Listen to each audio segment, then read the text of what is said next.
कहानी का स्टार्ट एक हाउस रूफ दिखाने से होता है जिसमें घर का पुराना सामान पड़ा हुआ था। क्रिस, उसकी वाइफ एलेक्स और उनकी फ्रेंड जेनिफर भी वहाँ पर आ जाती हैं। ये तीनों इस घर में अभी अभी शिफ्ट हुए होते हैं। वो लोग वहाँ पर पड़ी पुरानी चीजों को देख रहे थे कि अचानक क्रिस की वाइफ एलेक्स उसे कहती है कि यहाँ पर बहुत ज्यादा डस्ट हो रही है और वो क्रिस को वापस जाने का कहती है। जेनिफर वहाँ पर पड़ी बुक्स देख रही थी कि अचानक उसे लकड़ी का बना हुआ बॉक्स दिखाई देता है। जेनिफर उस बॉक्स के बारे में क्रिस को बताती है तो क्रिस उस बॉक्स को खोलता है। उस बॉक्स में क्रिस को एक पुतला मिलता है जिसकी बॉडी चैन से बंधी हुई थी और फेस भी कवर था।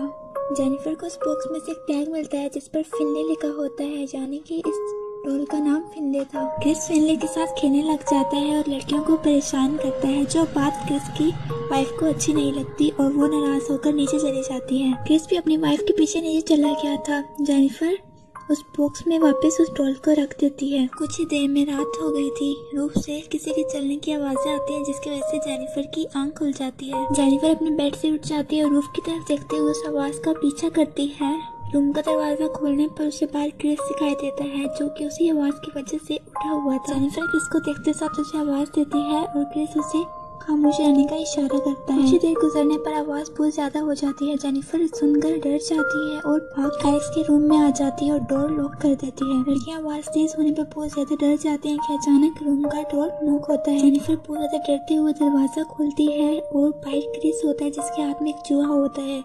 इससे जाहिर होता है कि वो सब आवाज एक चूहे की थी। अब जेनिफर थोड़ा रिलैक्स हो गई थी, इसलिए वो उन दोनों को अकेला छोड़कर अपने रूम में वापस आ जाती है और सो जाती है। कुछ देर गुजरने पर जेनिफर को अपने रूम से चैंस की आवाज आती है। आवाज सुनते ही जेनिफर फौरन से उठ जाती है और सामने देखती है तो फिनले बैठा होता है जिसकी चैंस खुलकर नीचे गिरी होती है। वो खुद से ही बातें करते हुए फिनले के सामने कहती है कि तुम यहाँ क्या कर रही हो और खुद ब खुद यहाँ तक कैसे आ गए।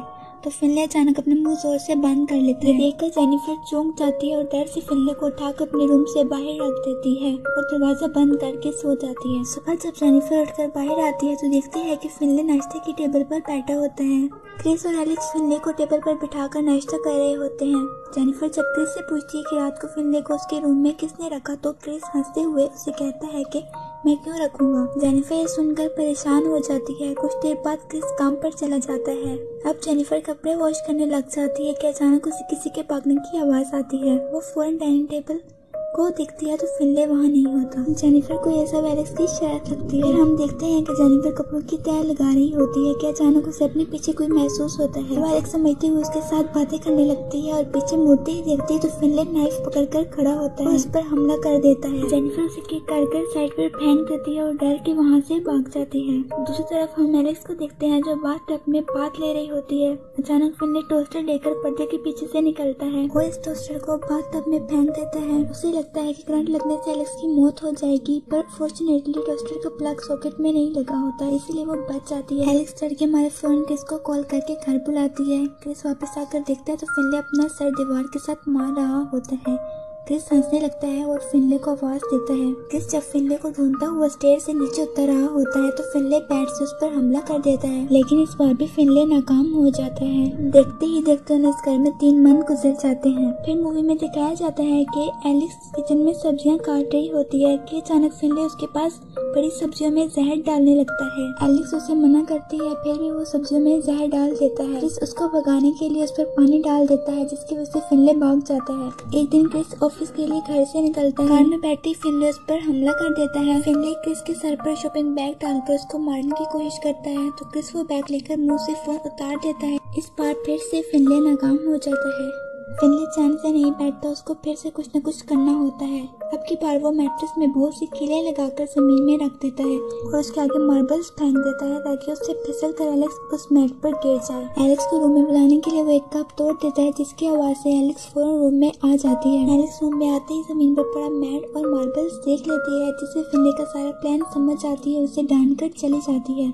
फिर हम देखते हैं कि सब जेनिफर की बर्थडे सेलिब्रेट कर रहे थे। क्रिस फिनले की बातों का मजाक उड़ा रहा होता है और उसकी तरह एक्टिंग करने लग जाता है। सब क्रिस की बातों पर हंस रहे होते हैं। फिनले भी ये सब देख रहा होता है जिसकी वजह से उसे उन सब पर बहुत ज्यादा गुस्सा आता है और वो उठकर चला जाता है। और जब सब केक कट करने लगते हैं तो अचानक से फिनले स्प्रे की बोतल से कैंडल पर स्प्रे फेंकने लगता है ताकि वो सब जल जाए, लेकिन जेनिफर उसके अंत तक कैंडल्स बुझा चुकी होती है। अब मूवी में दिखाया जाता है कि क्रिस और उसकी वाइफ टीवी देख रहे होते हैं। फिनले अब की बार दोबारा से क्रिस पर हमला करने की कोशिश करता है और तीर को क्रिस की बैक साइड पर फिक्स कर देता है और साइड पर आ जाता है और वहाँ आकर धागा खींच देता है। सब शोर मचाने लगते हैं कि ये क्या हो गया। फिनले समझता है कि शायद उसने किसी को मार दिया है और वो खुश होकर भागता हुआ वहाँ वापस आ जाता है और देखता है कि तीर छत पर लगा होता है और वो सब फिनले की वजह से नहीं बल्कि अपनी बिल्ली पर शोर डाल रहे होते हैं। फिनले खुद से बहुत डिसअपॉइंट था। इतनी कोशिश के बाद भी वो कुछ नहीं कर पाया था, जिसकी वजह से वो उदास होकर वापस उसी बॉक्स में जाकर लेट जाता है।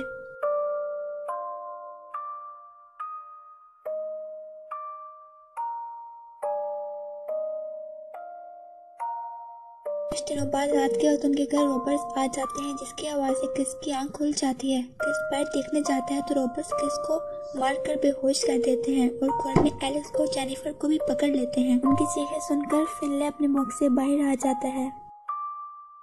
रॉबर्ट्स क्रिस को बहुत ज्यादा मार रहे होते हैं। फिनले ये सब देख रहा होता है और गुस्से में आ जाता है। एक रॉबर एलेक्स को मारने लगता है कि अचानक घर की सब लाइट्स बंद हो जाती हैं। लाइट्स बंद होते ही एक रॉबर अपने साथी को उन्हें देखने भेजता है। उसका साथी जब बाहर आकर देखता है तो रूफ की स्टेयर्स खुली होती हैं और ऊपर चढ़कर देखता है तो वहाँ बहुत सारे खिलौने पड़े होते हैं। अचानक उसके नीचे बहुत से मार्बल्स आने लगते हैं। वो पीछे मुड़कर देखता है तो फिनले उस पर हमला करके उसे डरा देता है। रॉबर उसे नीचे गिरा देता है। फिनले फोन से उठकर रॉबर को कारपेट में लपेट देता है और नाइफ से उस पर हमला करके उसे मार डालता है।